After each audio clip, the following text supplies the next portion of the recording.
Согласно најавите денеска, Венко Филипче, Славјанка Петровска и Јован Деспотовски ги поднесоа кандидатурите за председател на СДСМ. Доколку бидам избран за председател, ќе работам, а тоа е посветено, професионално, со целата моја енергија и знаење. Програмата се темели на информации, сугестии, барања кои што ги слушнав од огромниот број на наши членови, со кои што имав чести средби изминатите 2-3 месеци.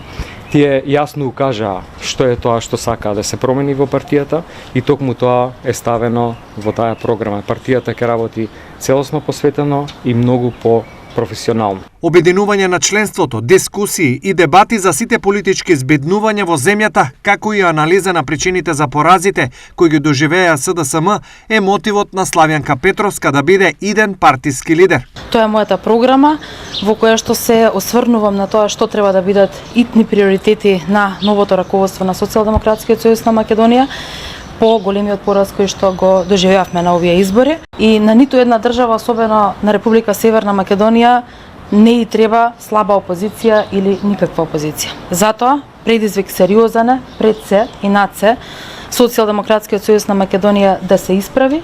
СДСМ има потреба од нов почеток, истакна Јован Деспотовски, веднаш по поднесувањето на неговата кандидатура за председател на партијата. Она што го објавуваме денеска е една нова програма за нов почеток за нов СДСМ.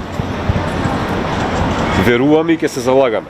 Целата наша програма, целиот наш тим ќе работи на тоа, исто како што Скопје, главниот град на Македонија, успеа да се подигне од пепел, да се обнови, да стане убав град, град на сите негови жители, Македонија да стане Македонија стане држава на сите граѓани. Така и СДСМ повторно ќе почне, ќе биде нова партија која што ќе ги обединува не само сите своји членови, ќе биде партија за сите граѓани. Конечниот исход членовите на СДСМ ќе го кажат на 30 овој месец, кога и се очекува изборот на нов партиски лидер.